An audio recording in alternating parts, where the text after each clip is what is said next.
आप देख रहे हैं देवास का अपना विश्वसनीय न्यूज चैनल राष्ट्रीय नवाचार।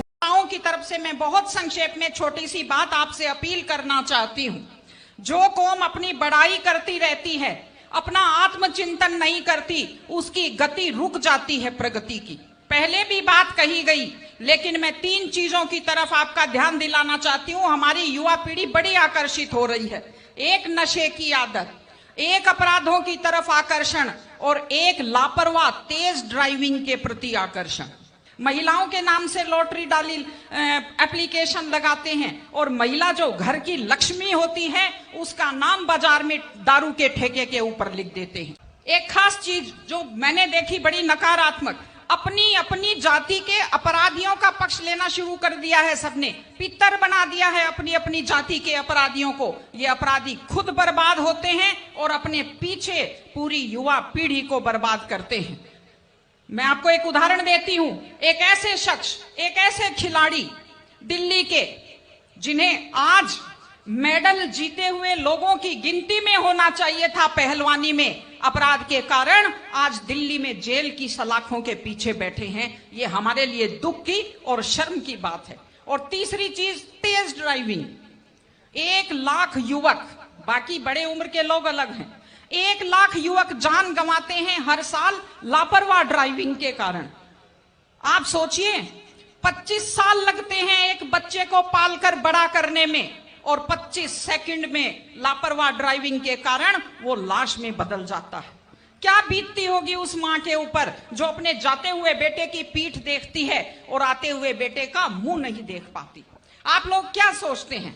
अगर आप अपनी पावर दिखाना चाहते हैं तो मिल्खा सिंह की तरह तेज दौड़िए, या कि आप नीरज चोपड़ा की तरह, देवेंद्र झाझड़िया की तरह आप तेज भाला फेंकिए मोटरसाइकिल का कान मरोड़ने में, या तेज गति से कार भगाने में कोई बहादुरी नहीं होती। अगर आप सोचते हैं कि आप बड़े हैंडसम और डैशिंग दिखते हैं तेज गाड़ी भगाते हुए, आप डैशिंग हैंडसम नहीं दिखते, आप लापरवाह दिखते हैं, आप बेपरवाह दिखते हैं, आप बेवकूफ दिखते हैं।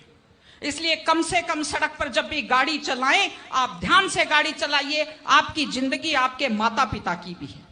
एक छोटी सी चीज और कहना चाहती हूं।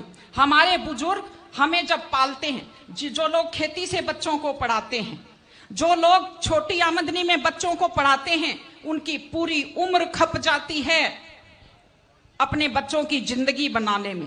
और उसके बाद दुख का विषय है, बड़ा पीड़ादायक सीन मैं कई जगह देखती हूं कि एक माँ बाप मेहनत करते हुए हाथों में आइटन पड़ जाते हैं, एड़ियां फट जाती हैं, कपड़े मैले फट जाते हैं, और उसके बाद जब बेटे को पढ़ा लिखा कर तैयार करते हैं, उसके बाद पढ़ी लिखी बड़े घर की थोड़ी बेटी आ जाती है तो माँ बाप की तरफ ध्यान नहीं देते। आज हमारे 60-70% घरों में हालत यह है कि बुजुर्गों को रोटी तो मिल रही है लेकिन इज्जत से रोटी नहीं मिल रही।